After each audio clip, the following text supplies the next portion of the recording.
నమస్తే అమ్మా. నమస్తే తల్లి. అమ్మ, ఇప్పుడు మనకి నవరాత్రుల్లో 9 రోజులు చేయలేని వాళ్ళు ఉంటారమ్మా. ఈ 9 రోజుల్లో ఏదైనా ఒక రోజు చేస్తే ఈ నవరాత్రులు చేసిన ఫలితం అనేది ఉంటుందా? ఆ విధంగా ఏమైనా ఉందా అమ్మ?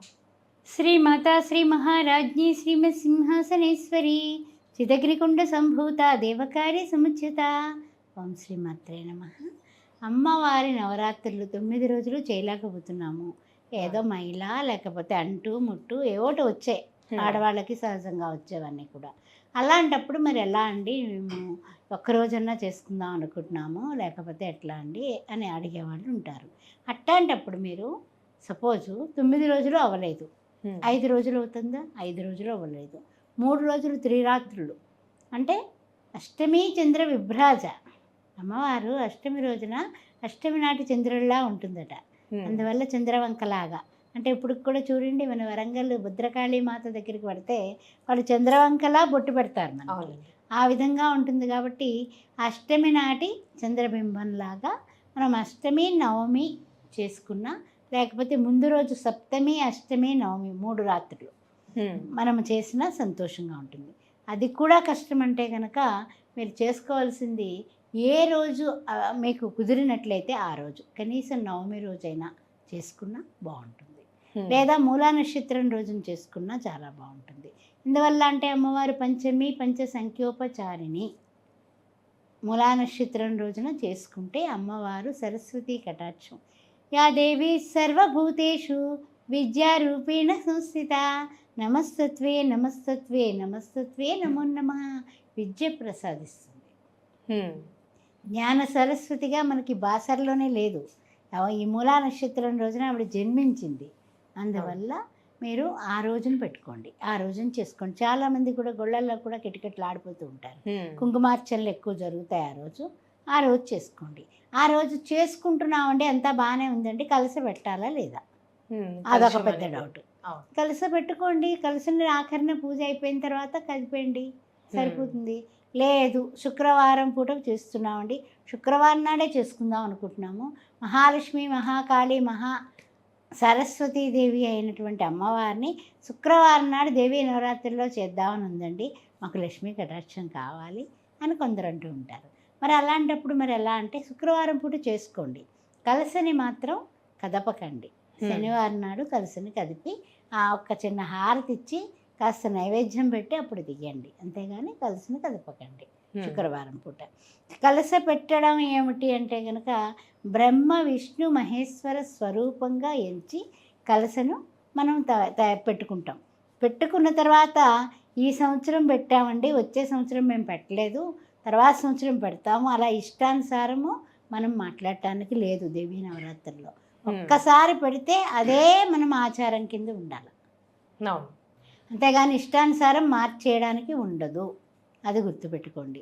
రెండు ఏంటంటే కొంతమంది ఏమంటే కింద పడుకోవాలా, మరి ఒక్కరోజే కదా కింద పడుకుని నేను నిష్టగా చేద్దాం అనుకుంటున్నానండి అంటారు. నిజం, కింద పడుకోండి, చాపేసుకుని చక్కగా కింద పడుకోండి అమ్మవారి దగ్గర. ఎక్కడ పడుకున్నా సరే చాపేసుకుని పడుకోండి. చాలా శుభ్రంగా ఉతికి ఆరేసిన బట్టలు ధరించండి.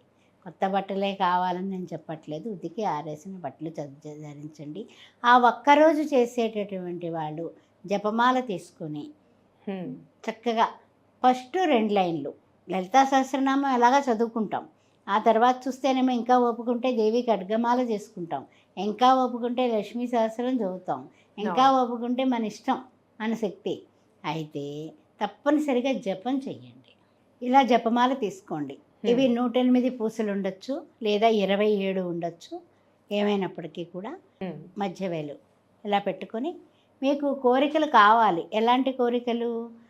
మన ఇంట్లో కోరికలు, పిల్లల గురించి, భర్త గురించి, భార్య గురించి, ఇట్లా అలా అనుకోండి. లోపలికి ఇట్లా అనుకోండి, ఓం శ్రీ మాత్రే నమః, ఓం శ్రీ మాత్రే నమః, ఓం శ్రీ మాత్రే నమః.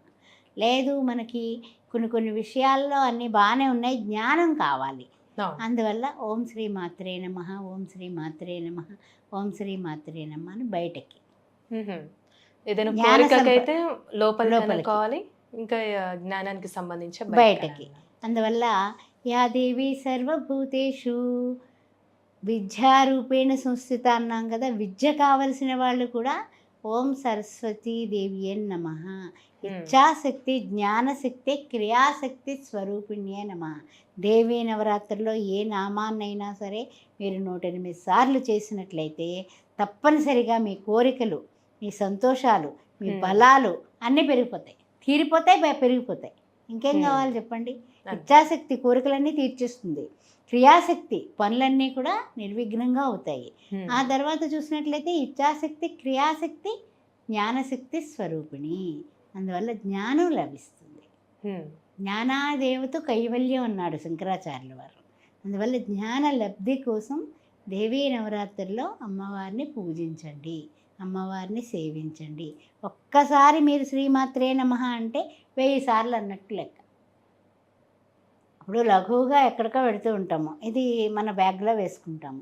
ఓం శ్రీ మాత్రే నమః, ఓం శ్రీ మాత్రే నమః, ఓం శ్రీ మాత్రే నమః, ఓం శ్రీ మాత్రే అలా చేసుకుంటూ విడిపోండి చక్కగా. ఆ రోజు మొత్తం కూర్చొని దేవుడి దగ్గర కూర్చొని, ఒకవేళ ఇది లేదు మన దగ్గర, లేనప్పుడు మరి ఏమిటి పరిస్థితి అంటే ఏదో ఒక చింతపిక్కలో పువ్వులో పెట్టుకోండి. అక్కడ పెట్టుకొని ఓం శ్రీమాతా శ్రీ మహారాజ్ఞి శ్రీమత్ సింహాసనేశ్వరి చిదగ్నికుండ సంభూత దేవకార్య సముచ్యత అని చక్కగా ఒక పువ్వు పక్కన పెట్టండి.